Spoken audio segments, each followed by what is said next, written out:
want to give yourself a little intro still. What, have we started? Yeah, it's recording already. Oh, swear down. Oh, mad. I didn't even know. Unless you want me to give you a little intro.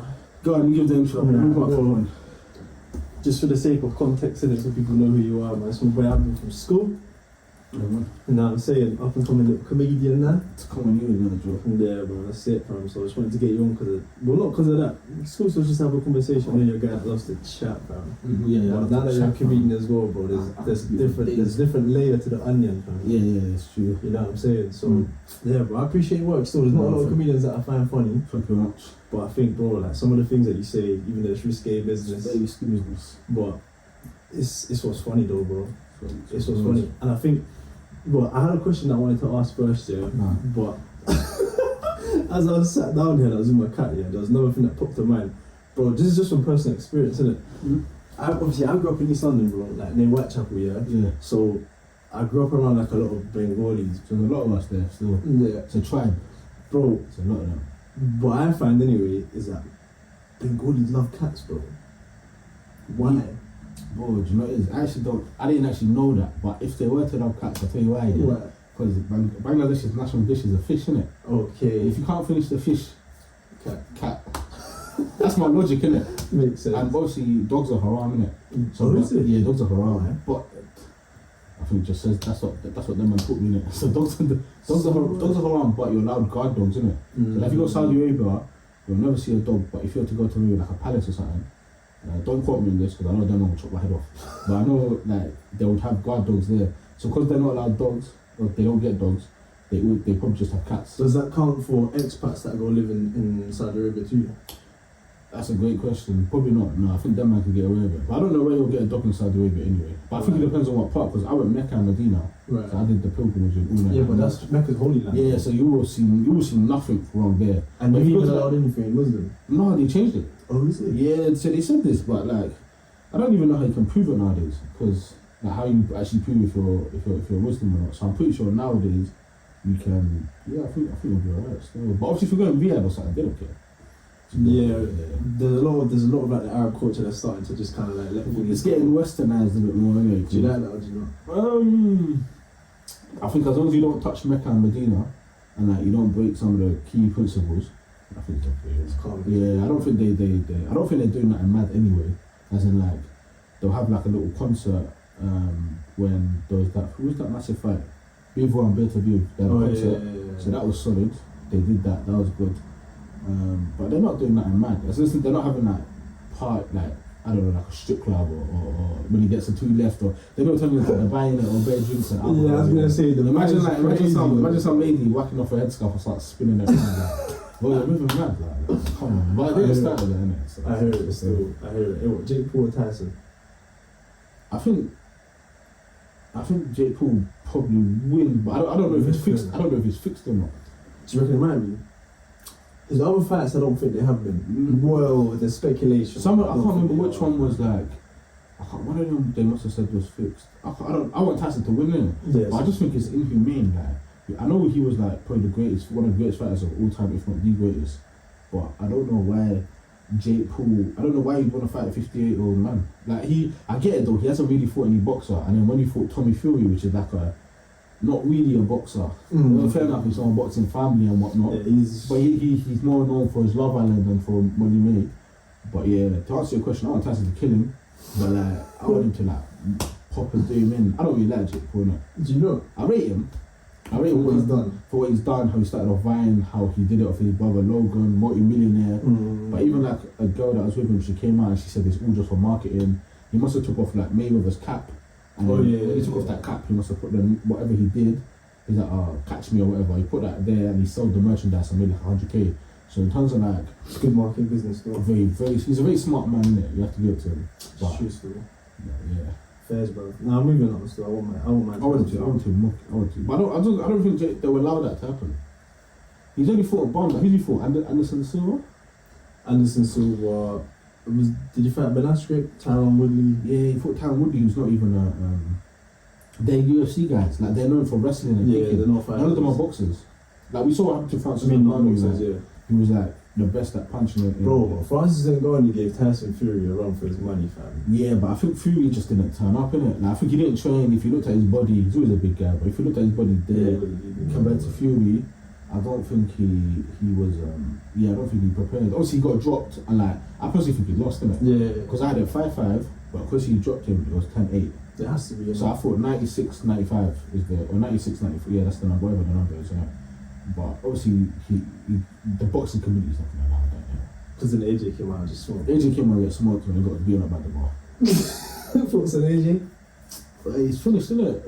You think he's done and dusted? Yeah, like, what can he do? He can either rematch the bar, but he can't. The bar wants to fight in February, but AJ needs a lot more time to. Because obviously, imagine you got beaten up by that in 5 rounds. I was there live, innit? Right. So I went there live. It was 2 days before my birthday. Like, I was like, fun. He got killed. Like, first 30 seconds, he knew he was in trouble. Really? And but then again, it was a really bad performance, if that makes sense. Like, he got dropped in the first and third round within. He got dropped mad early. Like, he got dropped in the last 10 seconds of those rounds. So like, from a boxman's perspective, he still didn't turn up. Yeah, he wasn't there. Yeah, like, he wasn't there. So my thing with AJ is the arrogance. Yeah, he's a bit too arrogant, too much talk, and then on fight night he doesn't really show up. do you know, he was doing his thing, innit? And then he got beaten by him. I've been following him since young, innit? So then I've watched all these baby fights live. What do you reckon the downfall started at Andy Ruiz? No, I reckon it was Usyk too. Oh, is it? Yeah, I don't think, because Ruiz was a shock, innit? But even Lennox Lewis, he had a shock to Corey Saunders, then went and beat him, innit? And man finished his record 44-2. He's not lost to anyone. I'm a big boxing fan, innit? And then, yeah, I don't think it was a downfall, because he's done the rebuild, innit? He won 4 out of 4 after Usyk 2, and we all thought he was going to kill the bar, innit? But like, your record was bad now. Your record's like 28-4, and like, to lose to a man, we've never seen 2 top 5 heavyweights and one get clotted like that. He's lost what to Andy Ruiz once, Usyk twice, and now the bar. But the bar is the one that like, put him in a split. Was the second Usyk fight when he gave that mad speech? Yeah, he lost 7-5 in rounds. Yeah, that was it. He lost it. Then he fought Jawa Miller. Then he fought Hellenius, who beat because Dylan White took drugs. Then he beat. Who did he beat after that? Then he killed Otto Wallen. He killed him, but he beat him twice in the amateurs anyway, so he knew he was going to win that one. Yeah. Wasn't that the guy that he was sparring as well? Yeah, he was sparring. Yeah, because what the plan was, he was meant to beat Wallen. Wilder was meant to beat Parker, but Parker just hugged him the whole fight. But Wilder's finished as well, though. Yeah, he's finished long time. I also got beaten by his man, So you know, yeah, I think one of Wilder's last fights when I knew he was done, yeah, was when he was walking into the centre and the camera was following him and he took the wrong turn going to the changing room. And then and then after that he came back, went to the changing room. But when I was watching him, I was just, this guy looks defeated. He's finished. He's just taken the 2-fight, 100 mil deal, 120 fight deal with Hernia, 2 fights with AJ, and 120 mil fight for one side man. Like, that's what they offered him when they were all unbeaten. He said no. He said no. Then he could have moved aside and let AJ and Fury fight. He didn't. He won in court. Fought him for the third time. He dropped Fury twice, to be fair. That was a good fight. It was a good fight, yeah, but he got beaten fair and square, like. It's techie, man. But AJ, even rematches the bar and beats him when he's done. Because you can't do another 2-year rebuild. But then you're like 40 or 38, like. You take your time. How old is Wilder now? He's older as well. He's like 38. I think he's 38. I think AJ is 36. AJ's 36. Yeah, them man are coming towards the end. Like, it's the new guys coming through. Like they want the bar to fight Bacoli. He's got a good record still. He's like got 20-1. He beat someone called Jared Anderson. Jared Anderson, who was like the up and coming American big fruity heavyweight, innit? So they said like he's a good fighter. What do you reckon the bar's the truth? No, not really. Really? But then again, man's 27 and bold, innit? So if you're that age and bold, and like he's been bold from 20, he looks a bit autistic. You know when you're in school, innit? And you know the autistic kids. I don't want to say it, but I would say I'm a comedian, innit? You don't want to fight the autistic kids. You know, like Cole Palmer. Yeah. Cole Palmer is a bit of like. Have you seen his interviews? No, I haven't seen him speak, but just watching him, like, he looks like the kind of person that just sits down with his tongue out. He can't speak, bro. He can't speak. Like, you ask him a question, he's like, yeah, they call him mouth breather, innit? Really? So, like, but he's just one of them men who are in like low set, 2 GCSEs, but just wants to kick ball. They're good at one thing. They're good at one thing and let man land, that's just kick ball. Like, you know Harlem's a well, but like, these autistic guys, you don't mess with them, bro. Nah, I hear you don't mess with them. You'll lose. No matter what they're built different. They're built different. You don't. So who do you reckon who's gonna be the successor of Tyson Fury's reign, fam? on the heavyweights. I don't think it wasn't really Tyson Fury win though, was it? Because Usyk and him got what the Fury fight. Usyk is the only unbeaten one. When are they fighting? Yeah, 21st of December. Who did you got? Usyk. I don't know Usyk should win. I think it'll be the same as the first time. I think he'll beat him 1 point, so hurt him. He'll win like 7-5 or 8-4. I think that's it. And I think he'll retire after that. Who, Tyson? Nah, Usyk. And I think there's no need to. You got no one to fight left. You beat everyone. You beat AJ. You beat Fury twice, AJ twice, and the bro. You got no one to fight. Wilder's finished. Like you have nothing to prove. You might as well go sail into the sunset. You're unbeaten. You're the second unified champion after Lennox Lewis. Like it's mad, innit? And you're makes sense. Yeah, I'll retire for us. Yeah, you got to know when to go out of a bang. Some people just can't let go from. Well, look at them like UFC fighters. Like what's his name? Is it Tony Ferguson? Yeah. Man, just he couldn't let go. Now he's a meme. Yeah, couldn't let go. He's got 7 of the trot. You're a meme. Like there was a few that were like that in the UFC as well. I can't remember off the top of my head, but there's a few that just can't. Even thinking like, but you know why it's hard though? Because deep it for them, yeah. That's all they've been doing their whole life. Yeah, they know that like I'm on top of my game, I can do my thing, and then once they're there, it's like no, I can get that back and get that back. It's like Tony Bellew, like he stopped boxing, he put on bare weight, he's like having mental health issues and problems. He had it at the time. Then they got him in the SAS like thing, and then now he's a pundit and whatnot. Oh yeah, but it's like when footballers like when they don't, or even footballers like that's why 95% of them or 90 of them or NBA players they all go broke because like they don't know what to do with their life. There's no next step, and they just blow their money. It's tough, isn't it? Damn, that's a hard life. People think it's fun and games. It's not fun and games. This is one thing that like I've always tried to tell people when they ask me, when they tell me footballers get paid too much money, footballers this and that, the next and blah blah blah. I don't justify their wages, innit? No. But like at the same time though, bro, I think if you're gonna get into a sport, especially football, you start at such a young age and it's a commitment that you have to leave your childhood behind. You don't have a childhood. You don't have a childhood, man. Do you know what I'm saying? Because you know a few footballers. I know a couple still, like, give an example, yeah? So, like, the Chelsea super team, yeah? Like, the one with Dominic Solanke, they had, like, I remember I went to go see them play under 16s, 18s FA Cup, the Chobham Academy, they called it. Like, Solanke made it, yeah? But then you got people like Izzy Brown, that he was, like, 90 rated in FIFA, career mode, like, if you played with him. Man had to retire at 26 due to injuries.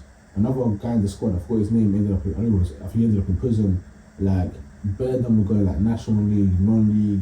Like, I went to a secondary school, yeah, 750 guys, innit? Our starting 11 was all academy footballers, innit? Like, our school was probably like the second best in South East London after Kingsville. Out of our school, who made it? In our year, no one. One guy was at QPR and got dropped. And then, in the year below, F1 made it. He was at Barnet and now he's at like Coventry League 2 in Championship. But football's hard, man. Like, any sport, it's tough. Whatever you do is like hard. Like people, like they'll see the glamour, like they'll see the money. Like it's life-changing money. Don't get it twisted, innit? But they won't see like the mental health aspects or the sacrifice you pay, like outside of money and fame and all that sort of stuff. And what I've always said to people is like, even like my little brother, he played like higher to like academy level. He played to Sutton under 23, but it's like he was smart in the fact that he knew, right, if man didn't make it in football, man will have a backup, and now he's meant to start train driving in January. He'll still be earning good money. He'll still have a good career. Why didn't he make it though? He just wasn't like, he wasn't really dedicated, innit? Like he wasn't really on it. He never watched football. He would literally just turn up. Like he hated training. Something young white. Yeah, but he hated training, bro. Like he didn't wanna. They made him do runs and shit. He said, run this. But then man would just go on the pitch, come on, do a madness, and then go home. But I think once he's turned 18, he didn't go uni. Then the apprenticeship started making money.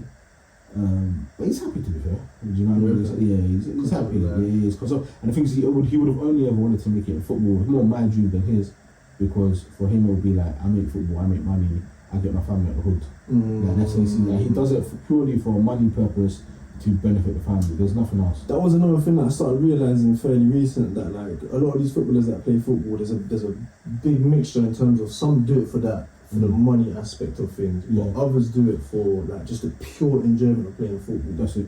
And I think if you do it just for that, people can tell, and that's why they get you on board. Because they know that, look, like, this guy's gonna be light-hearted, he's gonna take it easy, like he's not gonna like fucking, I don't know, go crazy when things ain't going his way and all that sort of stuff, and we can deal with that.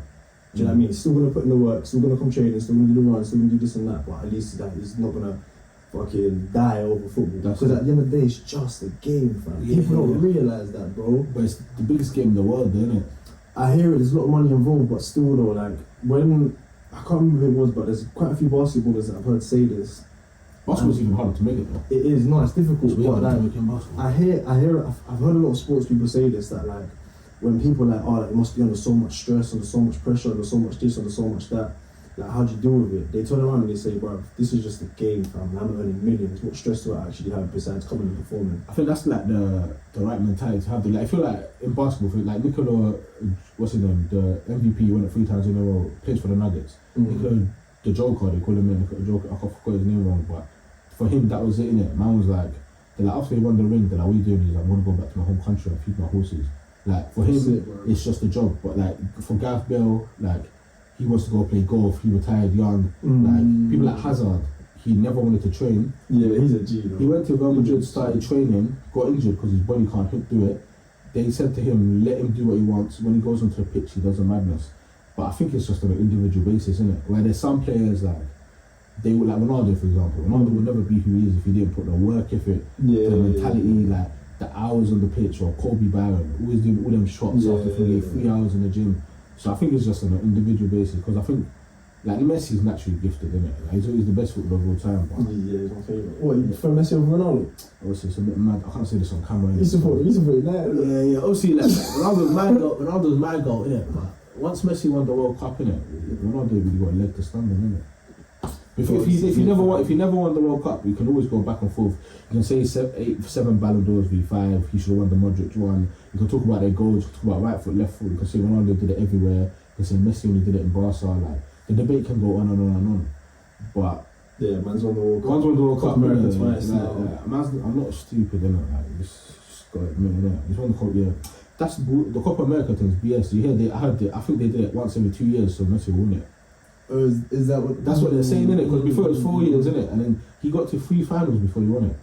Yeah, it's true still. Against Chile. But you know what though, yeah? What's the flip with Chile? Do you also not think that the Saudis gave that World Cup to Messi too? Yeah, I think a lot of it was rigged leading up to it still. Not rigged, but like, what should have happened, innit? And from a football perspective, what should have happened, was Brazil should have never lost to Croatia on penalties. They should have beaten Croatia, name us, and then it should have been Brazil v Argentina. That's what everyone wanted in the semi-final. On the semis? Yeah, but instead it was Croatia. Messi won 3-0. That was done and dusted.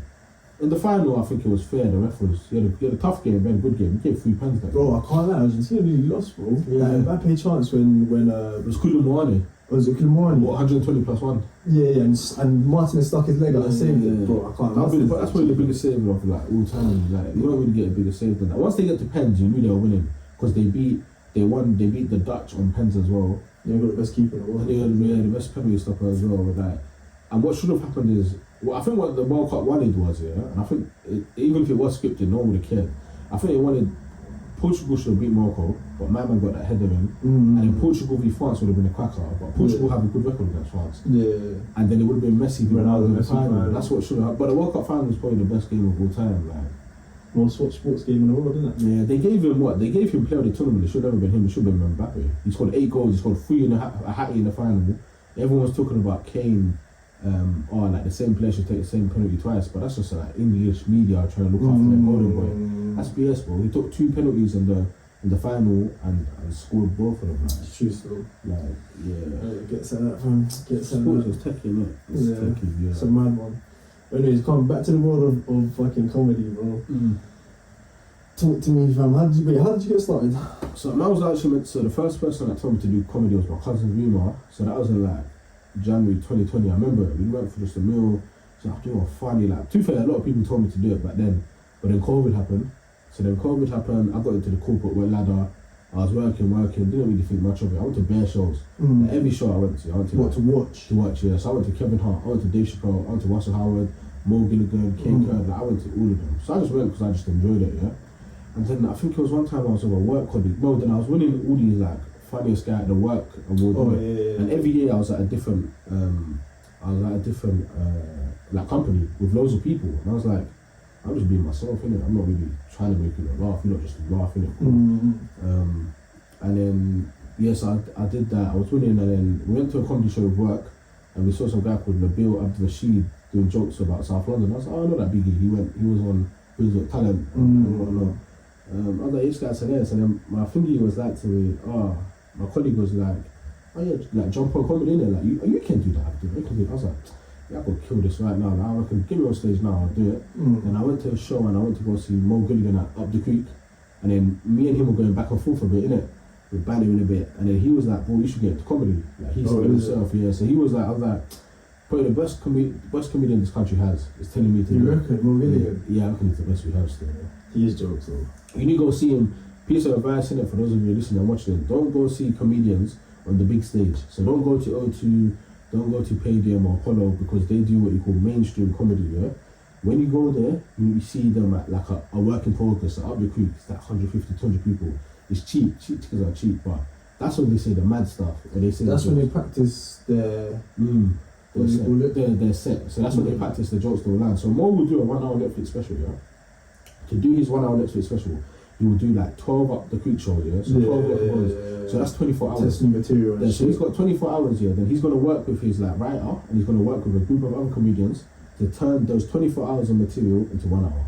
And then he would also practice the same joke over and over again because the Netflix thing is a one take. Do you not feel that kind of kills what comedy is about though? But do you think that's what makes it? That's for mainstream though, isn't it? Like mainstream is different because like there's certain things that I can say at a comedy club. Like when I did a set in Liverpool down there, 500 people, I was doing some mad jokes. But I can't go to like, so I'm meant to do Comedy Central next year, innit?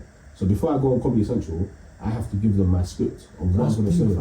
Comedy Central? Yeah, bro. That was the rant, man. That was just it's a new act thing, innit? So we on TV and stuff. They give me that one in like May or June. That's hard, fam. So that was congrats, bro. No, thank you, man. Thank you. That's hard, fam. But yeah, that's how I got into it, innit? Me and Mo went back and forth. Then I spoke to like one manager. He gave me these open mics, innit? He said, do it. Man did like one couple open mics. I was like, that's alright. When America went holiday, come back now. I started in January, innit? Come back now. I was like, what?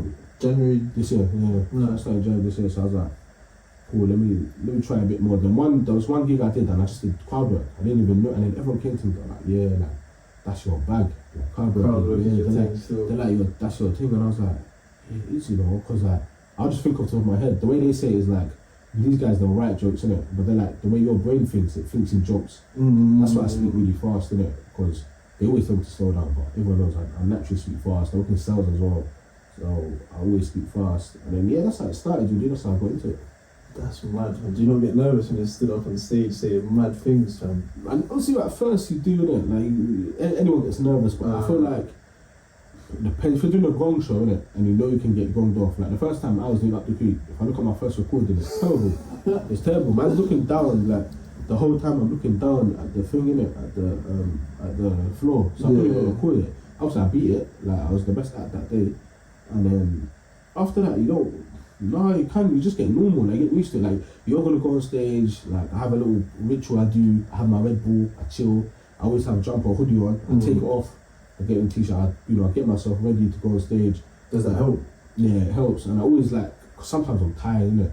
Because it's hard, like, cause I work full time as well, so I'll be in the office 10 hours and then I know I gotta go to a gig and smash it. But sometimes it depends on how big the gig is. So if I'm doing like many 500, 400, 500 people, yeah, I know, yeah, I got to kill this one today. That's mad. Yeah, that's added pressure though when you think of it like that. Do you not think? No, because just before you go on, like, the thing is, once you go on, as long as you got them laughing in the first 10, 20 seconds, yeah, that's it. The rest is history. Does that help you get in the zone? Yeah, I'll kill it. I remember I did backyard comedy the other day, and my cousins were there, so my family came in it. So it's hard. Like, man's like, Zoom looking at them, and they've been wanting to see me for time. He's got 2 kids, so it's hard for him to make time in it. Fair enough. So I see them now, and I've done this joke, like, there was these 2 Eastern European couple, but they left. So I was like, oh, thank you guys for waiting. The Eastern European couple, they clearly went back to work. Them man were dying in like the first 10 seconds. I said, yeah, the rest is this is it. I'm done, I'm in the zone. Do you not find it mad then in front of family though? Because you know how like sometimes comedians can say like the most craziest things, and sometimes like, well, I don't know about you, but I don't give my entire self to my family when I'm with my family. Just try to be respectful. Just in terms of like, how can I say it? Every now and again I might smoke a cig, but when I'm with my family I won't. Okay. When I'm with friends I might say some outlandish things, and with family maybe I'll try not to. I say so, but I feel like my set is still clean enough for my family to understand it. And the thing is, me and my cousins, we're like siblings, innit?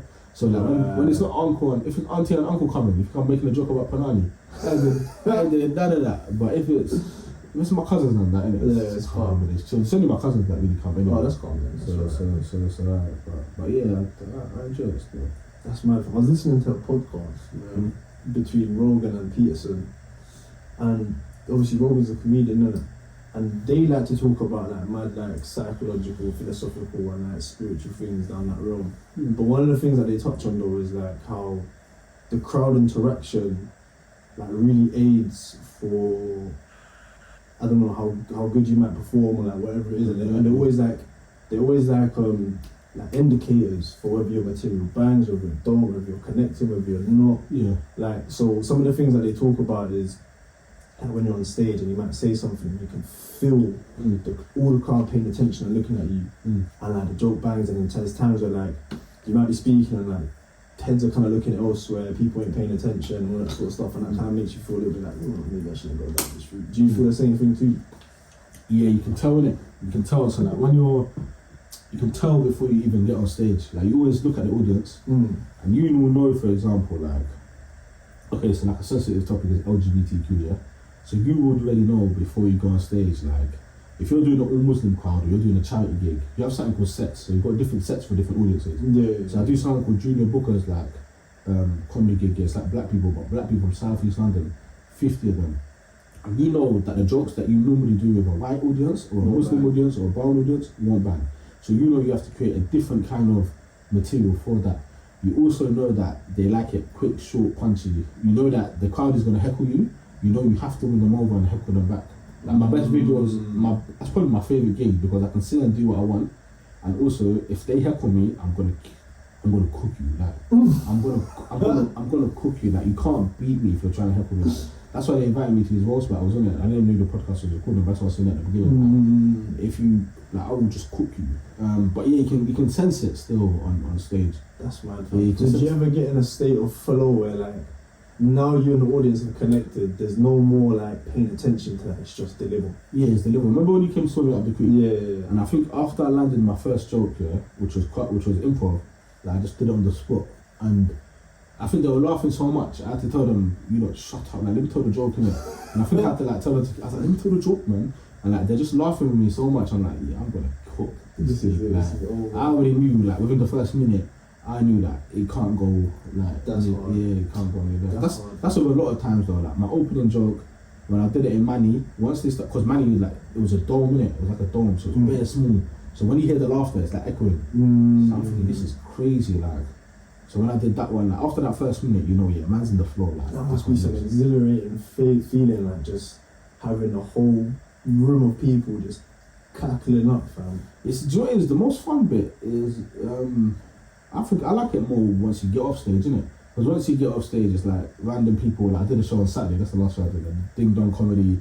You got people from like Essex, like random people, guy in crutches, coming up to you, chatting to you, asking you for your socials, this and that. When you're on stage, like you just have to remember at the end of the day, I'm here to perform. People are paying to be, laughed. I might not be getting paid for the show. But how does that affect what you do then? I don't think it does, innit? It's just the pressure you add on yourself, innit? But you need some kind of pressure. You need some. You can't, especially if it's a gong show, yeah. So the hardest show I've ever done. It's the hardest show in the whole country. It's called King Gong, innit? 400 people, Central London. They give 3 judges, like random judges. They give them a card, yeah. If they don't like you in 10 seconds, they can put their cards up. So the average person lasts 28 seconds, innit? So man was an audience member. And how long is it? 3 minutes? No, 10 minutes. 5 minutes. 5 minutes. I was an audience member, but I was just feeding myself that day. And I was looking at different acts. And this is I got gonged off in April, innit? So it's the only time I've ever been gonged off. End of April. If I took a 3-month comedy break because of family and stuff. But I got gonged off and I was like, oh, this is mad, like. It's a mental thing. You have to feel yourself. Like I thought, like, there's something to me, like there's no way. I've won all the competitions. I've beaten all the gongs like over again. They're giving me pro gigs already. I'm doing 10-minute sets, 15 minutes. Like, there's no way. And I remember I went there and I was seeing all these comedians just folding, like 1, 2, 3, like 12 of them couldn't get through. And I'm looking at it, I was like, I'll kick me on the stage, man. I could kill it that day. And I went on, like they picked me from the audience. Oh, so you were? Yeah, my mic stopped working 2 minutes in, so I freestyled the whole set with my hands and stuff. And then I've got like 6 comedy clips. I'm posting it on my Insta in a couple of weeks. When was this? This was end of September. So fairly recent. Yeah. And like, that's what kind of like boosted my comedy thing back up, innit? Because I was like, I can't be doing open mics no more. Like, I need to be getting, not that there's nothing wrong with them because we're trying new material, but what's the point of going to an open mic with like 20 people? You need a good number of audience members to know that your new jokes are gonna work. So yeah, I did that one, and after that one, they were just booking me left, right, and centre. Because they're like, wow, the guy from the audience came, had no mic for half his set, and just killed it. That's mad. For anything, get up and kill Tony, fam. Yeah, kill Tony. I need to see that. We need to fly out to Texas and. Yeah, even me, like, there probably will be a time I'll go to the States and I'll do it, but I'll make sure I'll have hair patterns, and then if it goes in the right way, then yeah, I'll go to America. Because you know why they're better than us? Right. Simply because they start earlier, yeah. And I was there on holiday. What do you mean by they start? They started, yeah. Time I started, like 12. My wife started when I was 15. Oh. So their age is like, they're younger in terms of how they start. Their jokes are very different to ours, isn't it? It's very political. They can say the N-word over there, for example. We can't say that here. You kind of feel like maybe a black comic and that, depending on the joke, but they will say it repeatedly. But like, you can make terrorist jokes, for example, over there, innit? Here you can't really do that. These are some of the topics that they can do. But the main thing is, you come here, yeah, you'll be lucky if you do 1-2 shows a night, innit? You go there, their comedy club some days, on Fridays and Saturdays, will be open till 3 a.m. You can do 2 20-minute sets upstairs and downstairs in the same club, and you can do that 3 times in one night. So you're telling me over there you can do 6 gigs in one night, and here you won't be able to do, you'll be lucky, the most I've done in a week is 6. So deeper, so you're doing 6 times the work rate over there just because of the opportunities over there. That's mad. The level of consumption in America is so like their clubs are just bigger and whatnot, so what do you mean you can't get away with terrorist jokes here, bruv? You can. I did one the other day actually. I was in Croydon and I said it was Golden Mac Comedy, and I was like, everyone makes jokes and memes saying that they're you need a plane to get to Croydon. I'm Muslim, so I think it's a bit inappropriate for me to say any jokes about that. And then then it kicked off. Well, that's kind of like, that one was okay, innit? Yeah, terror is soft, innit? It's a soft one, but it depends on like how you land the joke, innit? Here it's too woke now, innit? You know, like, I don't know if you know Paul Childers. Yeah. So when he done the live at the Apollo, innit? Like, he's the best one, but 20 years on, I'll gigged with him like 2 weeks ago. Like, the guy who grew up watching it, I was thinking, bro, like, your stuff's still the same. You're saying these jokes that you know that you're not allowed to say nowadays. Like, society is just too soft, innit? That's what I think too, bro. It's too soft, man. Those snowflakes. Oh fuck, those snowflakes. In what sense? They're snowflakes, like you can't say some of the stuff that you want to say. That's why when I went to Liverpool, 500 people, I'm saying the madness. Like, that's the difference, though. I'm having the time of my life. Like, I can just say, do what I want. Like, I'm not at work. If I'm at work, I understand I can't say these certain things, innit? Cool, but especially about certain communities and whatnot, innit? But that's my signature joke as well. And yeah, but if you go to them places or you do like an all-black circuit in Brixton, like, you know you can say whatever you want, like, you can kill it, innit? But in mainstream comedy, you can't really do that. I hear it still. America might be the step when it comes to comedy, man. No, it's definitely the step still. But you have to, like, conquer here at least, innit? Or, like, get signed or... Do you reckon? But what if that ties you down here too much, though, bro? Even, like, Mo Gilligan, for example, he signed Up the Creek, innit? So he signed Up the Creek, so he has, like, a whole UK tour, cool. But then when he went to America to do America tour, he just gets signed by an agency over there. But that's if you're at the top level. But a lot of comics here, like, there's someone called Edwin Jr., innit? He's hilarious, but his set is mainly on sex, so he does like 20 minutes on sex. Sometimes here it can be a bit too much, but in America it slaps. So he's in the States right now, just doing like some material, doing his vlogs, doing stuff like that. But if you had to pick, out of the two, UK or US, to do your comedy, where would you go? Oh, so I've been in the US, innit? And I've only like what, 7. Based on what you've seen and how it could like, if I was to be born somewhere and I was to be a comic, I'll kill the US. I'll murder the US. I reckon if I started, I should have started post-uni, innit? I had a lot more stories. Yeah, but you can still bring them back though. Yeah, you can bring still stories, isn't it? I feel like when you're younger though, I feel like you're more reckless, isn't it? When you get work, you go gentrified, you're a bit more PG, you're a bit more... You know what, cautious with it. I think about this a lot, how... Yeah, when you're young, fair enough, you're a bit more reckless. As you get older, you start to get a bit more indoctrinated. So, like, you got to be careful what you say because of work, because of your career, because of this, because of that, next. But then, bro, I kind of feel like there's a point in like many people's lives where they just kind of get to this place where just like, what the fuck have I been doing, fam? Conforming to these weird rules that really and truly just hold me back as a person in itself. Do you know what I mean? Because like, maybe I want to say some outlandish stuff, but for some reason, like my work tells me that I can't. and why does my work control my life? Like, Yeah, sure. So I can't lie. I do feel like a lot of people get to a point where I'm just like, but this, I want to say what I want to say, bro. That's like Paul Smith. You know they offered him live at the Apollo, right? So and he said even my cleaner stuff won't be allowed on TV. So he did things his own way. He went and obviously became huge over TikTok. And he's been performing the whole water since 2010. So then after that, he started doing the Apollo my way, and he did his own show and sold it out. And now he's doing the world tour, 135 tour dates. Australia, UK's headline, he's finishing at E2. He's funny, yeah. But this guy, then up north, the comedy circuit's better.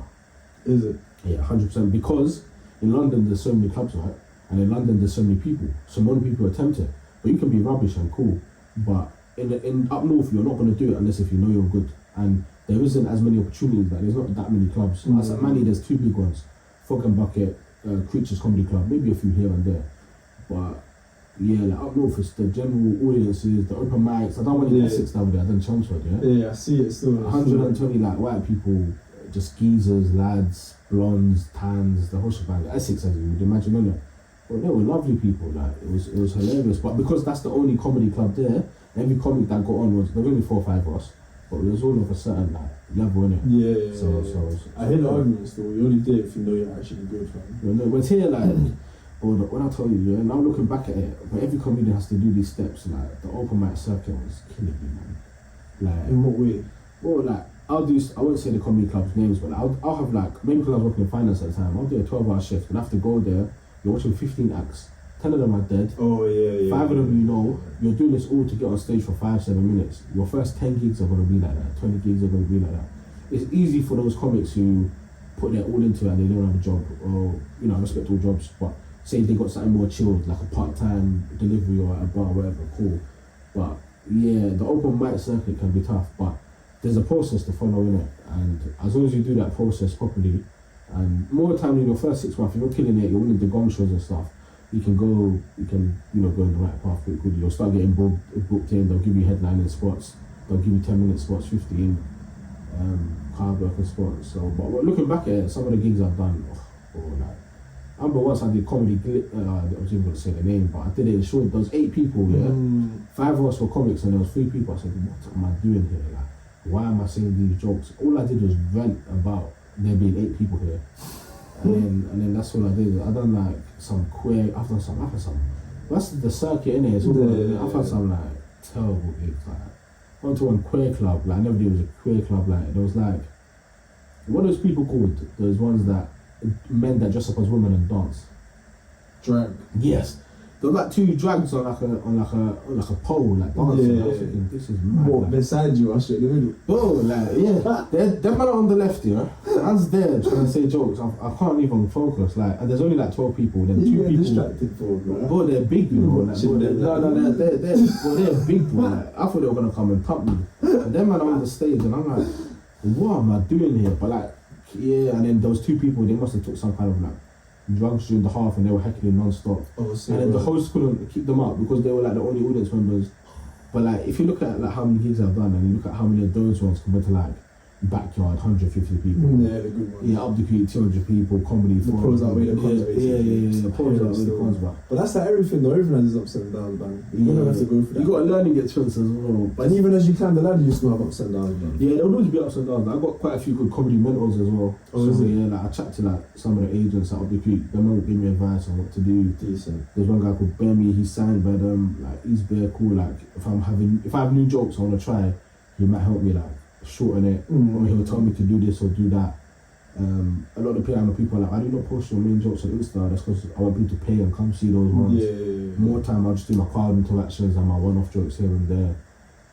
So it's a cool community, innit? But it's also a bit dog eats dog as well. What, in the comedy, like the comedy one? It's not dog eats dog, but like if you're looking at it, it's like a competition, innit? Because there might be like 300 comics, like new amazing come through a year, but only like couple of us are gonna make it. Like, if you look at it like that, but you have to show people like. There's one comedian from America, I won't say his name, but he came here the other day and he was doing comedy for like 12 years and he's doing a tour in the UK now. And they said after he made it, he just said bye to everyone in the States. and like had UK comedians opening. Me personally, if I was to ever make it, I'm gonna get my guys that I started on with. If I was to open up for Apollo, like, I'd be like, yeah, like I know which man them are gonna jump on and get 10-15 minutes. 100%. That's how I do it anyway. Because I think that kind of ties into what I was thinking when you was talking about having mentors and stuff like that. Where, well, I don't know, man. I ain't really had that many mentors in life, just in general, bro. Yeah. But I can imagine, like, in the society we live in, where it is pretty much dog eats dog. Yeah. Like, mentors don't actually have your best interest at heart, fam. Do you get what I'm saying? So even though they're trying to like help you, they're more so coming at you from like an authoritarian perspective, and it's like, I've been here, just do this and do it this way, fam, because it works. Yeah. But then how much of that like do you listen to, or how much of that do you like take in, and then how much of the other side, which is like, no, like, I still want to do it my way, I still have my way of doing things, how I envision things, like how much do you give and take in that, bro? I think like in the comedy, like I've had mentors at work, innit?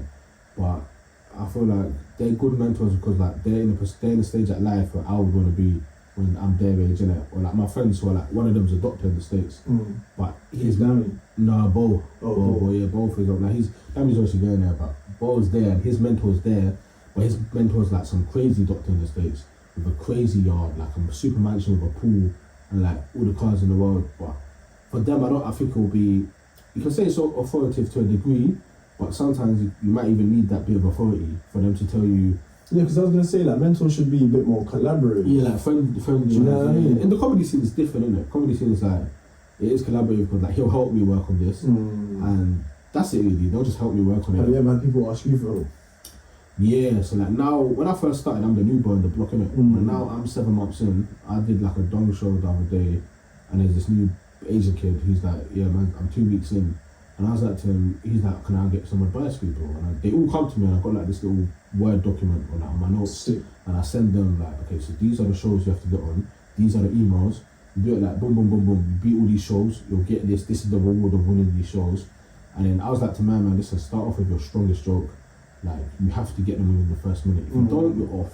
Like, trust me. Like, yeah, because then people are bare like, this guy's dead. Like, they anticipate now too much rather than just sit and soak it in. Or like another, like for example, one girl, she done Up the Creek, innit, the show you came to go watch, and then she lost it the first time, like she didn't beat it. So I told her, have you got your material written down in like 5 minutes? And she's like, yeah. I was like, cool, like send it to me. And then we were meant to like meet up to do it, to be fair. And then she sent it to me, and I was like, no, there's too much waffle. You're not getting to the punchlines quick enough. Yeah. It's a 5 minute set. You have to get to the punchline. You've got to be short and quick. And then she did it again. She lost it. And then she did it the third time. She beat it after we like worked together. But if they come with me for advice, I can only tell them what I've done, innit? And I can just say, yeah, do these shows, do the emails, do the contacts. This is how you gig up north. But a lot of it, it's like work. You got to do a lot of networking, man. Like, you got to chat to the right people. That's the thing about all these things, innit? When you're trying to make it in something like this, it's always about who you know. It's not about what you know, it's about who you know. Like, even the agencies, I met one pro comic over 20 years in the game. He's like, but for the agencies to sign you, they just got to be your friends. Like, you just got to be cool with them. You got to chat to them. Like, they got to like you as a person to do it. Because there's certain men that are signed that aren't good. I won't say too many names, but there's certain man that's like, cut someone up, bro. I was like, but you've been doing this for like 10 years or whatever. Like, because you can never judge a comedian on seeing them once, innit? Yeah. But you have to see them 4 or 5 times. You have to be their day, their room or whatever. But I never seen you killed no room before, so like, it's just tricky how. But how much of that like friendship that you make with agencies and people that put you on is authentic, and how much of it is just bum licking? Because bro, like I know people that know people and are friends with them, but only because they bum lick, fam. They're not actually friends. In the comedy scene, like one guy's called Chike, he's like part of Up the Creek group, but me and him just get along. Cause like, I met him before, I never knew that he was part of the scene. But we're just chatting, like because a lot of the comics here, some of them they're funny on stage because they can write material in it, but a lot of them are naturally funny people. So we're just outside bantering, joking. Yeah, like, this guy's a clown. Like I'm just busting jokes, innit? And then afterwards we find out, he's part of the he's part of the clique, innit? So we just actually, and we're like, we're from Peckham too. It's like, yeah, man's from Peckham. Like, yeah, let's link up, let's get food or whatever. Like, so a couple of them are authentic, but I wouldn't even bum it. Like, I ain't got time to do that. I might send the email and I might follow up, but for me, outreach, a lot of they call it is outreach, innit? But that's easy for me to do. Proper sales. Yeah, proper sales, like outreach. I'm like, for me, this is easy, bro. Like, I used to work in financial sales, like FX, like they were telling me I got to send man the email with like videos of my materials. Cool, like just watch my videos. Like thing is, what is if they've given you the opportunity, yeah, and you kill it at one time, you're gonna get more. So I did Liverpool, yeah. I did the Monday on Liverpool. They told me to come back twice. That's my yeah, I'm going back in December on a Sunday. Right. I'm going for 2 weeks. So like Fog and Bucket, I killed it. But because I left early that day, they said, listen, we'll enter you for the next heats, innit? So I meant to go December 23rd. So it's like, or even when I did Comedy Store in like end of September, I beat that one. They said come back in January. They're like, you want to get in every 6 months, but we really liked you, so we'll get you back on. So it's like, if they've given you the opportunity, you have to take it. It's hard because a lot of it's a mental game.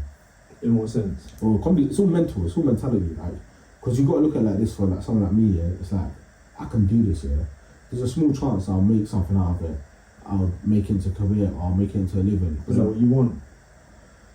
It'll be nice, but then I also know that, right, if I just stay career oriented, and I stick to my career, and I get to a senior level in a couple of years, and I've got a 1, 2, 3 side businesses, and like, happiness can be determined as I have a fat house, I'm married, I've got a kid, I've got a fat car. Is happiness determined by that, though, let's be honest? It's not determined by that, but I feel like a good quality of life is determined by that, innit? I think a good quality of life allows you the opportunity to whatever you want. Find happiness in other things. Because you don't have to stress about certain stresses that like ordinary people like you and I might have. Yeah, it's true. But I feel like a lot of it is a mental thing, because even like one comic, I can't say his name, but he was like opening for Kane Barnes' tour, innit? Like everyone's tour. But we're like saying, bro, like you do your own tour. And we're thinking like he's probably one of the best unknown comics in the scene, yeah? Like not unknown, like not signed. And I'm like, bro, he's not signed. Like he's been doing it 10, 15 years. And then he's like, it's only because like some of the stuff I need to say back in the day, innit? It's all mad. So they don't sign you. But you gotta look at it like when they sign you, or being signed don't mean you make it. You gotta look at the whole package, like you gotta look at your demographics, your age, like, are you marketable? Like do you get, if you're old, they're gonna be like, they're not really gonna have this guy in the game. If you're working or you decide to quit your job and do it full time, they're gonna be like, wow, he's more dedicated than someone else. But that might not be the case. So you have to look at it like as a whole factor. Yeah, because look, part of the reason why I do certain things, so like, bro, part of the reason why I started the podcast wasn't for the success or to get famous or whatever, because bro, I got like tops right now 35 subscribers. I barely have anything, I barely get views, but I do it because I like sitting down and having conversations with people. I like having conversations with people that I know, people that I don't know, conversations with myself, friends, family, like the whole shebang, because I learn a lot, bro. You know what I mean? Like, right now I'm learning a lot about comedy and what you give me, innit? Yeah. And it's hot, fam. Yeah, no, bro. I thought it was cold, mate. Make sure you cut this bit out. That's what I'm waiting for. This bit is it. Bro, I can't lie to you. I thought he was looking tall and slim, fam. No, you're gassing it still. I swear down, bro. I swear down, fam. But yeah, look, like part of the reason why I do what I do is because I actually just like doing that, fam. Do you know what I mean? And then if, let's say, for example, someone was to come along and be like, yo, like, I've seen your podcast, like, let's get you on, fam. Let's get you doing, you know, the whole thing and this and that, the next. Like, I would really have to sit and like think about what it is that they're offering and whether that works for me or not. Because, bro, I wouldn't want to become like just another number in the system. Of course. Do you get what I'm saying? Yeah. So I think a little bit like how Paul Smith done it, where he done it on his own terms. Yeah. If things were to go down that route, fair enough, I'll take it, fam. You know what I mean? Because then at least I'm doing it on my terms, how I want to do it, and like nobody's telling me what I can or can't do. Do you get it? So I think that should always be the goal, fam. Like, regardless of whether someone tells you you're marketable, you're not marketable, like we can make money off you, we can't make money off you. Like, I think even doing business with people like that is probably ain't the right way to go. Because they don't have you in their best interest. It all comes down to money, though. It always comes down, even though unfortunately, in football, wherever we look at it, it always comes down to money. Because even like, let's say for example, like Mo Gillingham will open, yeah. You won't know, like a lot of people don't know, but you're gonna be thinking, oh, who's the guy opening for him? He's doing like 10 minutes here. The guy out of the queue, you only get paid £60. Whereas, you know, if you do his tour, you might get 150, 200. But you're looking at the time you spent travelling and the tickets you spent there. You're barely making anything. But then if like they're in trouble with paying their rent after COVID, well, he's doing a night there, 200 people, £15 a ticket, 3k, like, and he ain't paying a penny, and like you just do that each night. But that's how they make their money, innit? Like, because at the end of the day, they gotta pay the rent, the bills, and they gotta pay themselves. So like, it just all comes down to money.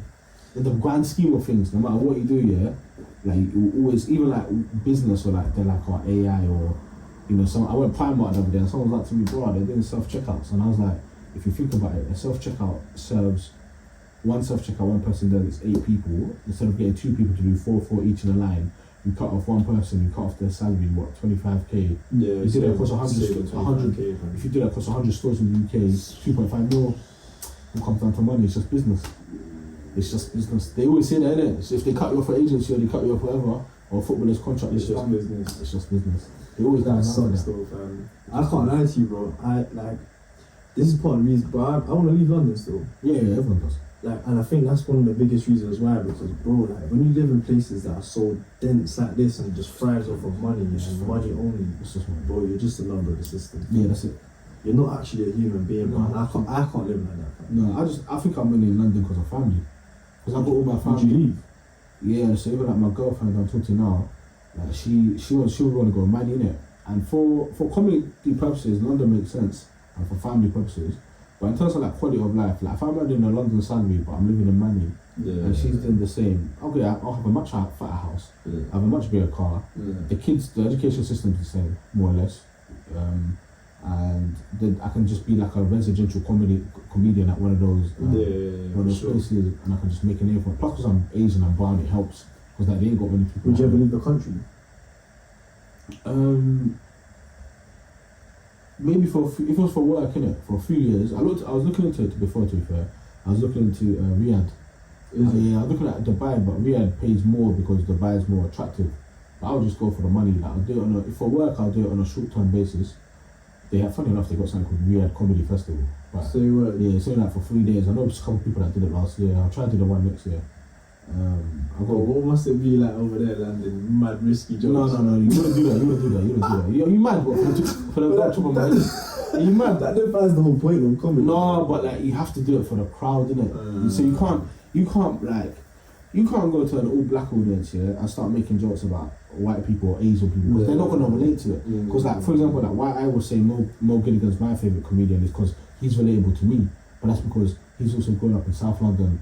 He's black, all my friends are, similar, of colour, and it depends, innit? Like, it has to be relatable. So if you're doing if you're over there, you can do Muslim jokes, or you can do jokes about, just don't do any jokes about MSB, innit? They're Prince, MBS. Yeah, it's long, bro. That's it, man. Yeah, hell my man, innit? Praise the Lord. Don't do none of that. You'll get killed immediately, bro. That's I did it in Saudi. My guy did it in Saudi and almost died, fam. What, you made a joke about him? Oh, we went over in it, and we got the cab just from like one mosque to another, 5-10 minutes, and then the guy asked us what the Arab people do in London, innit? My cousin's being stupid. He's like, oh, they just drive cars and smoke shisha, and he dances, but as a joke, innit? We're all dying, innit? And he's like, huh? And he's like, yeah, no, he's like, MSB won't do that, and he's like, oh yeah, MSB's not even proper, like, he's just changing all the money, all of this and that, innit? And then my man started getting like bare agitated, and then he was like, I'm part of the army, this and that, and he had a gun with him in the car, like a Glock. Say word. I think God saved her, because even like my boy Ibrahim's at the front, he knows Arabic. He's like, you must stop, he's getting mad still, he's getting angry, bro. At that point, I was like, brother, the mosque is there.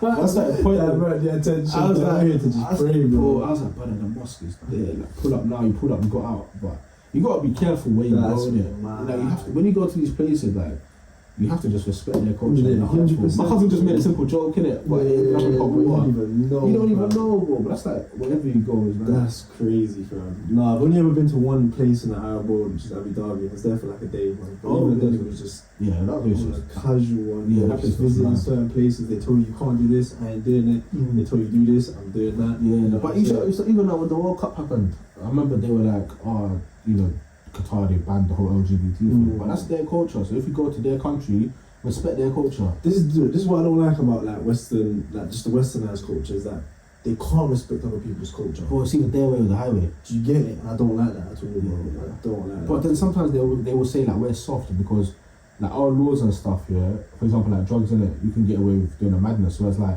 look at Brittany Renner or whatever, she had a shisha pen in Russia, finished. Do you get it? So then the other argument is like, oh, we're too soft in general. But in terms of like our mentality, it's just toxic, isn't it?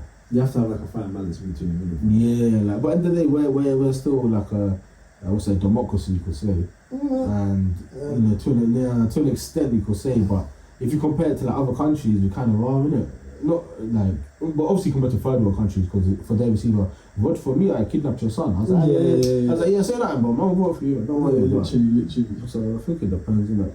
I don't know. I don't think democracy exists, fam. I was reading a book. I'm reading a book now, yeah, and the author says that democracy is a facade, fam, because basically it's the same party that has two separate like heads. Yeah, no. That like just kind of wear different masks, but at the end of the day, whoever you vote in, you just do the same politics. That's the bare smart, because even like Keir Starmer right now, like they're saying he's not a real like Labour MP, because the Labour MPs usually like come from like nothing, work their way up, a bit like Corbyn when he works his way up. But this guy is like a lawyer. He went to top. You not saying his background is calm, like I can't disrespect a man for reaching that level, but it's like he comes from money. He doesn't understand what it's like to be on the other side. Yeah, like, and then he's bare saying, oh yeah, we're gonna slash uni fees, but now uni fees gone up for the first time in 6 years.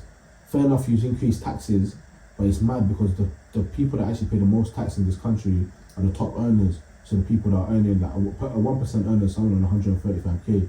So you would have to increase that tax bracket instead of the general, you know, because so if it would take like 3 people and 5 people earning 30k to earn that amount to increase the taxes, to spend more on education and the health system and this and that. Yeah, regardless of however they raise, they say we're raising taxes just to shut everyone up. Yeah, but the way they raise taxes, it still ends up like coming out of your own pocket. But then again, if like no one actually looks into it, the person who fucked this like all up was actually what's her name? Not Theresa. Who came into power after Theresa May?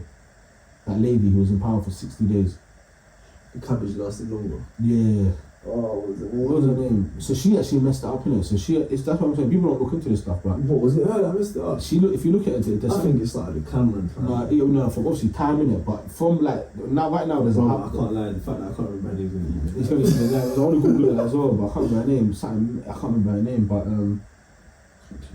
I can't remember her name. But she was there and she messed it all up because they got something called the budget deficit, innit? So it's all the spent like that. The company was in like the UK, they get all their money from all the taxes and whatnot, and she misallocated the funds so badly, yeah, that everything went left. So that's why they got. So obviously Sunak was basically just fixing her job that she messed up in 2 months. Yeah, but so he couldn't obviously do it, and he was always calm anyway because he was a billionaire because of his wife. Yeah. And so he was calm, and then Stammer then came in afterwards. Like obviously because Conservative did so bad, but it was leading up to it. Like Theresa May did bad. That lady for 60 days did the worst. Bro, you have to search it out. Yeah. What's her name? Are you big into politics? Yeah. No, I'm not big into it, but I read about it still. Why? I just like knowing what's happening, innit? We're getting to that age now. Yeah, boy. When you start, like, when someone be like, you can put a kettle on, like, man's getting old, fam. What's her name? Bro, it's late, but there's been your friends start getting married off. Oh, bro, I don't even see the man no more. You gotta come see them still, Khan. Yeah. Next time we do something, I'll shout you when they come through, fam. Oh yeah, Liz Truss, fam. Yes, she messed it up. Like I always try to keep up to date, innit? Plus a lot because I do like investing in stocks and shares and stuff. Oh, you have to. Whatever happens in like the political thingy, like Trump got elected the other day. Where did you stand with that? He was always gonna win, innit? But do you like him? The thing is, yeah, I don't know enough about him for me to really. I'm not American, first of all. Yeah. I don't know enough about him for me to really have an opinion. I always thought he was gonna win purely because Biden dropped out too late, so therefore Kamala Harris didn't really get enough time to get traction. So I think he was automatically going to win from there. Like, he was always winning because he had no one to compete against. He was winning. I think Biden only won the first time. He actually got less votes than Hillary Clinton but in America it's done differently, innit? Because of the way the states are done. You have to win it by states. Yeah. So you have to win it by states. So he actually got less votes. But certain states like Michigan, Florida, their votes are worth more than other places. The swing states. Yeah, the swing states there. Yeah. So he won because of that. And they were talking about like people were talking about the wall and stuff. Yeah, bro. He didn't mean it in a bad way. Like people actually read into it. And by the way, I'm not condoning Trump in it. I'm just saying that when I read into it and I do my own research, he was only saying he wants the wall because he just wants people that are illegal from Mexico or wherever to stop coming in. And nothing about taking jobs because they provide non-farmer payroll. They provide a massive amount to the American economy and population. And so that's all he was saying. He just said, I want the rule, so them man who are illegal just stop coming in. That's it. Everyone else who's legal can come in. Like, as simple as that. Yeah, I heard his podcast with Bro, but you should listen to that one. It's good still. But he talks about that, and he says that, like, it's not that he doesn't want immigrants to come into the country. He wants immigrants in, fam. He just wants to know who's coming in. That's it. Yeah. So it's not that deep, but like, and to be fair, in terms of the economy, he did okay. Like, in terms of like the number of jobs and whatnot, he did better than Biden. You know, he obviously, the whole Obamacare was a whole new different thing of trying. Their medical system's different anyway, because it's all privatized. Yeah. In terms of like businesses were making more money than ever. If the NHS here was private, yeah, I'm not getting injured. Yeah, we finished though. But I don't think they can ever privatize it. You don't think so? No, I don't think it's possible. Why? Maybe in 100, it'll be too long. It will mess up the population as a whole. They'll have to change the whole educational system. For example, like Dami and that, they were telling me in America it's privatized, but what they teach here in 9 years, they teach over there in 3 years. Oh, is it? So they would have to change so many things. It will be like a 25-year process. But like being private or public, like why does that make a difference to how like? It's true to the education. It probably doesn't. But in terms of like health companies that would wanna, like an insurance company, like insurance, you would never want to be taking on that level of risk in it. If you know that, it wouldn't make sense. Like, you got a 60-year-old who's had like 5 heart surgeries and failures and stuff, and you want to be paying out for the trouble that he's eventually going to get into, like. That's why they pay the monthly premiums though. Yeah, that's why they pay other the people's premiums. premiums cover it. Yeah. That's the business model, you know. That's how it works, but I don't feel like it might be privatized. Even they were saying that Cameron would do it, but if people looked into it, Cameron had like an ill son, and the NHS really looked after his son. So because it was Cameron's son. Though. Yeah, it was Cameron's son. So because of that, he was never gonna like privatize it. It wouldn't make sense the way like our country's built, or this country's built on the population, and you know how much we earn. And if they were to privatize it, it wouldn't be at like the cost level of America. Like call the ambulance is 4 bags. Call the ambulance, bro, it's 4 bags. Bro, it's crazy. I love my boys, innit? But like, obviously, if you're bleeding out and that, innit? Yeah, 4 bags, bro. I'll just do it myself, bro. I'll take a do-bag off and I'll tighten it, bro. Carrying a sewing kit everywhere I go. Bro, that's mad, bro. I can't lie, it's mad. There are people in America that will get injured and refuse help from the ambulance, what people call it. Because they're not paying it. It's 4 bags, they're not paying it. I'm not paying it. That's why they got, what's it called, 410k, innit? That's work health insurance. So a lot of companies that provide that, which is all of them, like especially if you work in construction, that's the recruitment of the construction state. So the question that always asks is, do you have 401k? And that's health insurance, so that will cover it. What, a company's supposed to pay for all your medical stuff? No, they'll just pay the insurance company, and then they will cover your stuff. Because the insurance companies only ever, because imagine that's how insurance companies like make money in it. They only make money when you're in trouble. I mean, they only lose money when you're in trouble. As long as you're fine, they don't have to make money. They make money. Yeah, but that's why they take very long when it comes to payouts and stuff. Yeah. They take long because they're trying to win it, and the underwriter has to declare the risk. Or something I read mad the other day. You know the Brooklyn Bridge that crashed? Yeah. That was like one of the biggest insurance payouts ever. It was like 3 billion. They had to pay out like the bridge, the people that made it, the civilians, this and that. The insurance company. It almost went bust. 3 billion is a lot. Or like when they did the Hatton Garden heist, heist on Boxing Day or whatever. What, years ago? Years ago, yeah. The heist. The insurance company went bust, and so did the shop. So they were finished, that's it. But these are like obscure events. Yeah, one in a million. So. Yeah, you're not going to be walking and London Bridge Tower Bridge starts crashing down. Like, it's not going to happen, is it? But that's mad though, bro, because technically that's crazy. Crazy, when you think about that this year, you're providing insurance for somebody fully well knowing that you probably won't be able to cover the cost of like damages. Yeah. That's fucked, fam. Insurance is fraud, man. Insurance is liable fraud, man. Yeah, insurance is and the fact that insurance on many things is compulsory as well. Here car insurance is compulsory, house insurance isn't. But I would get it anyway. What, house insurance? Yeah, I don't think it's compulsory, but you know, a lot of the times it just depends, innit? But car insurance depends where you live as well, though, bro. Depends where you live, innit? If you're living like at the coast and there's a bit of erosion and stuff, you better get that house insurance. Yeah, bro. Or one like wave and you're like swimming and you're like, oh shit, man's in Kala in France or Bangladesh, like yeah, you're gonna need that. But then no insurance company is gonna want to do that. They're never gonna want to do that level of risk. Yeah, that's crazy. That's crazy. It's a man. And you work in insurance, so you're part of the problem. No, but I do automation and AI. so I do with like the workflows, and for like example Aviva, they'll have like a chatbot, or they'll be struggling, or they have too many customer complaints. It's our job as consultants. I'm an IT consultant here, so we'll go in there and we'll solve that issue. What did you study IT at uni? What did you study at uni? Economics. So how did you end up here? I was good at finance, innit? So I did recruitment because everyone falls into it, especially after graduating after COVID. And I think with the role I did not fall into that. I fell into sales. Yeah, so I fell into that. Then I did that for about 2 years. Then I went into FX. But I did 2 jobs, and I did like tech sales, which I really enjoyed, to be fair. And so why did you come out? No, I enjoyed tech sales. I didn't enjoy FX. Like, I was doing 2 jobs at once, innit? So why did you leave the FX and keep tech sales? And what tech was you selling?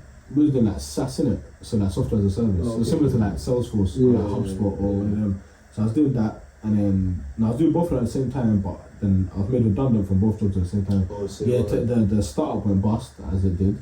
And then the other one was like a project. It wasn't really redundant. Like, it was a 6-month booster. So they had an American team that then tried the UK team, and then I took a bit of a break, 1 or 2 months. Then I did FX, and FX is mad, bro. Like, it's mad. Like, the culture's crazy, bro. Like, it's mad. Like, fast paced, 12 hours a day. Like, I'm seeing one girl crying in the office. Like, I'm seeing like there's 10 of us starting. 3 months in, there's only 2 of us left, me and Ben. Like, it was crazy. And then I left that company. There's another FX one. It started off normal, same shebang. Then obviously I got into comedy, and then while I was doing comedy, I couldn't be doing the FX as well. It's too Can't bad. do it at level of stress. No, it couldn't. It's like, and I wasn't even like, the money wasn't even worth it, because it's not like I was getting some big commission or big bonuses. What was so stressful about the FX thing? It's targets. Like, you would have to hit, for example, my targets at work now, the targets I have to hit in a month, over there I have to hit in a week. So it's 4 times the average target I have to hit. That's crazy. So it's like, but then I'm looking at people around me, and like there's some guy called Adam Bayless here. He's a millionaire. Like, so I'm inspired by these people around me making money. Like, he's made more in like 3 months than he said he did in 36 years of living, and it's changed his family's life. Like, I'm standing there, some guy called Ben, like, or like the CEO of some guy called Tony Kettleman. He's like, net worth is like 36 mil. Like, he sold the company, funny enough, for like 150. Yeah, but why do some people have it and some people don't then? Do you know what it is? A lot of it's luck. No, it's a huge amount. Yeah, but bro, like 3 months though. 3 months consecutively of that amount of luck, fam. No. He just, I'm saying, he was 6 years into the company, and then he said in those 3 months he got that big client. So did you get it? So he said within that one trade, like that client he signed off. Because basically what they do is options trading, which is when they leverage the amount that of how much they put in the trade, in it. So like JP Morgan and Goldman Sachs, all the big investment bankers, they will leverage like 40x of what they do. So these are what leveraging a mad amount of the cable. So cable is the pound compared to the dollar, whether it will go left or right. That's the thing. I actually enjoyed the job, innit? Because I enjoy the economics. I like knowing about the markets. But it's live trades though. It's live, bro. Day trading. They didn't do day trade. So a lot of it they'll do a spot or a forward. So a spot is when you buy on the spot. Yeah. And the bank will offer like a 0.4% rate. So HSBC will do 0.4. Us as like Figgy, because we have less cost, they'll do 0.2.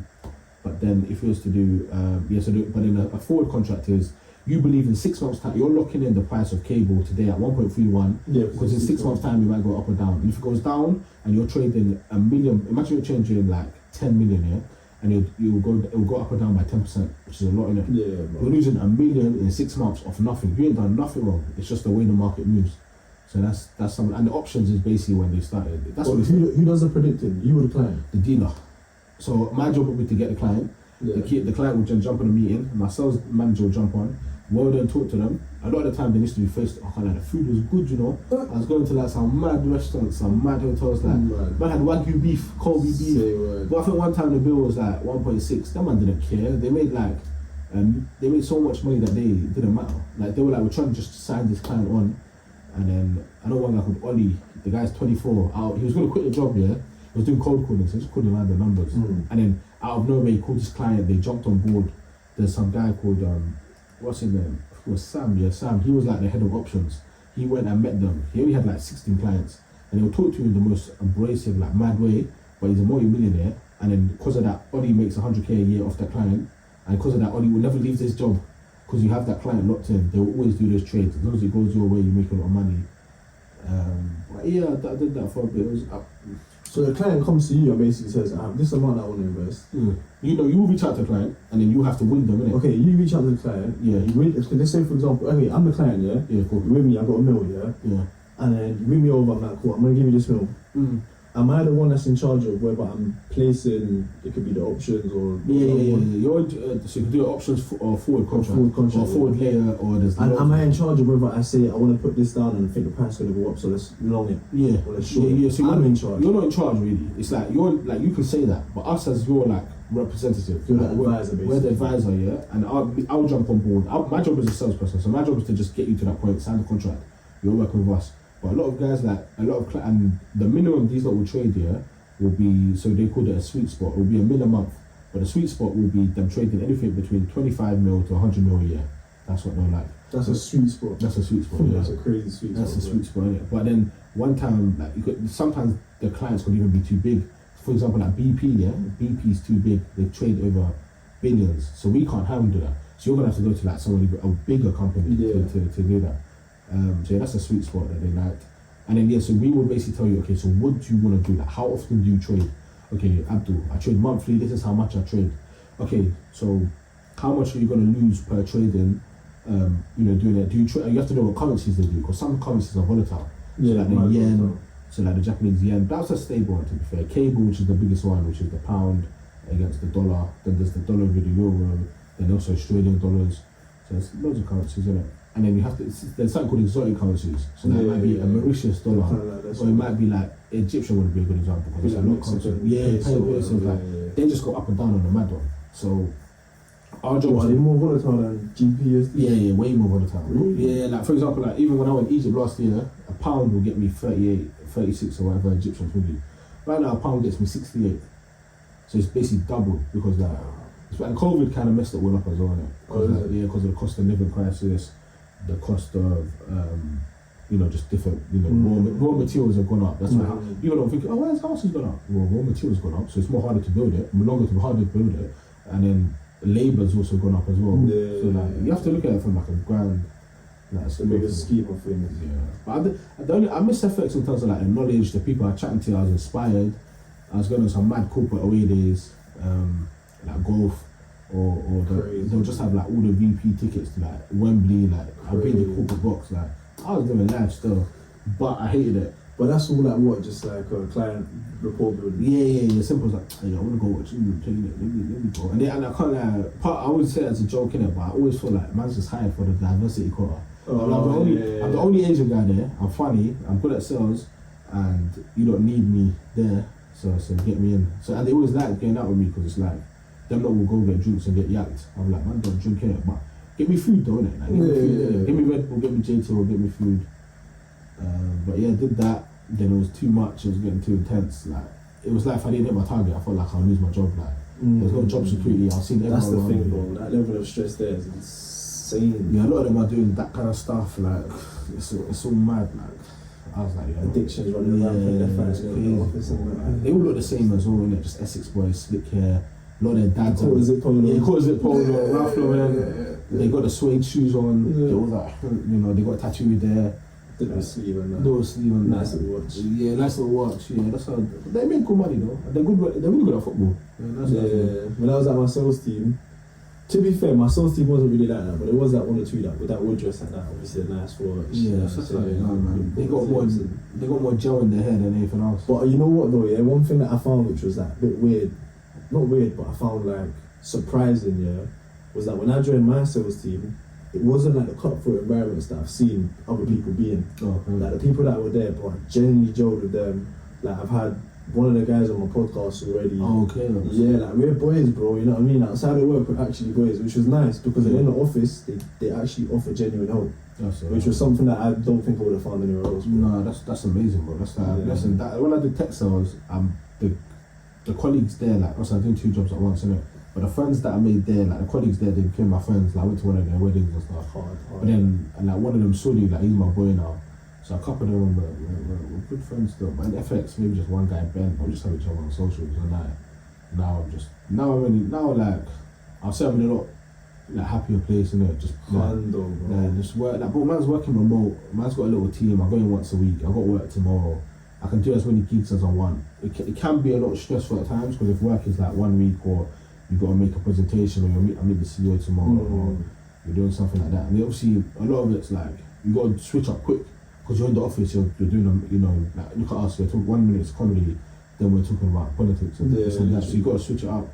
So it can be a bit long and tough, but we'll see how it goes in. I'm only 3-4 months in. Peace of mind over everything, bro. Yeah, it's true. You don't make as much, but then you're like, some of the money you want to make, you don't even get to enjoy it. So it's like, what's the point? Like, what's the point of making it? So I think I'm at that point in life, bro, where for me, money can't really buy me happiness anymore. Don't get me wrong, it buys freedom, fam. Yeah. It's nice, bro. Who wouldn't like to have a lot of money? But I value a lot more like peace of mind, tranquility, happiness, joy, and like my own time over any job that could pay me millions, bro. Nah, 100. Nah, definitely. That's how it should be, man.